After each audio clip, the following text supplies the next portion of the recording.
Hi, good day dear audience. Some days ago, Hamas and Hezbollah said that they were not afraid of the Gerald Ford aircraft carrier nor the Dwight David Eisenhower aircraft carrier, and they claimed to have rockets that can made it sink and drown. Well, I suppose that the United States should not treat those threats lightly. Why?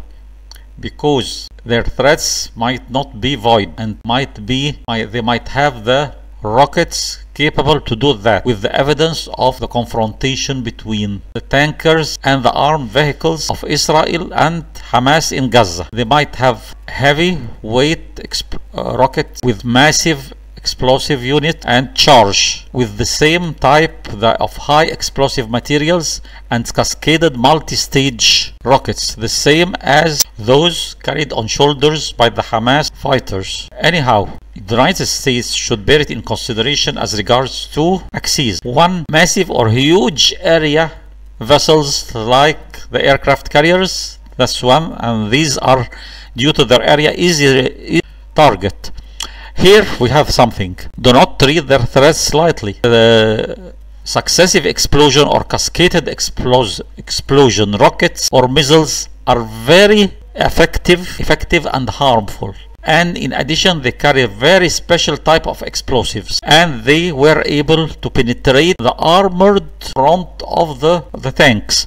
So what would they do to the body of an aircraft carrier? Its deck, its runway, the front of the tank is usually, its plate is made of manganese chrome or silicon manganese steel, which is very hard. You cannot find any type of steel that hard and that rigid, and it penetrates it. So what for the side body of the two axes that I mean, in which the United States should act.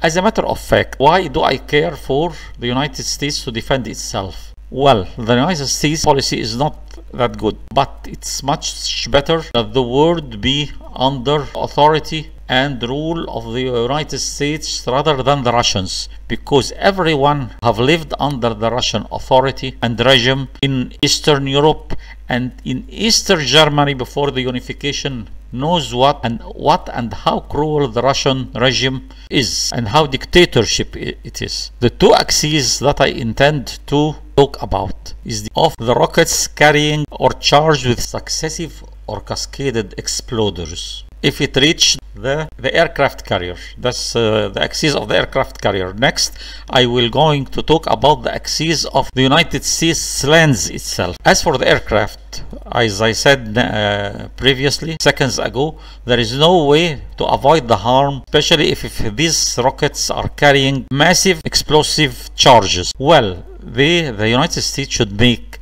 simulated attack on a hollow land or in a void land, let's say of the same area of the aircraft carrier. Let's say this land could be in Nevada desert, and make an attack and have similar units like the accompanying aircraft carrier of frigates and submarines, and assure that these attack on a similar land and equal to the aircraft carrier would be intercepted. If not, then you have got to enhance the software of the intercepting system, enhance it and see the bugs and defects in the software and the response time.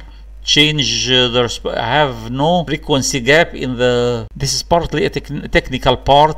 Engineers would understand it in the are serving in the Pentagon. Perhaps there is no dead band in the frequency response of the intercepting system. And really, intercepting rockets is something very difficult. There are many techniques. If they are guided, it is easy. Whether thermal or electromagnetic, they can be misled. But what if they are from distance zero or direct targeting, as happened in Hamas Israeli tanks? Well, hell with both Israel and Hamas. But what happened in Gaza is a test, and America should beware it would be repeated to a very large scale with it. So the interception, if direct, let me return back. If direct targeting, there are many techniques: creating vacuum to deviate the missile And as regarding the United States lands itself, much care should be taken to the software system of the intercepting system to assure, as I said before, no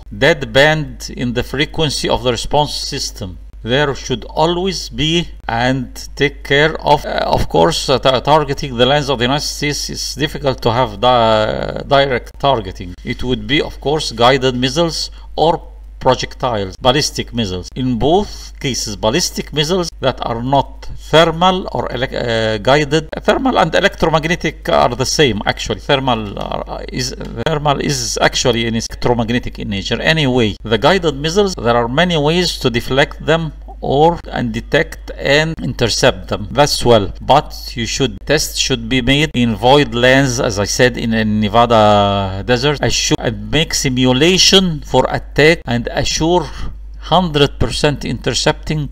Make tests for the low, high ballistic and projectiles, because they could target with low height rocket the enemy, whether the Russian or the Persian or the Korean. They are all the same. They are all allies, and they're all parts of the body of the same devil, and they all serve the same monster, or the same werewolf, the Russian monster.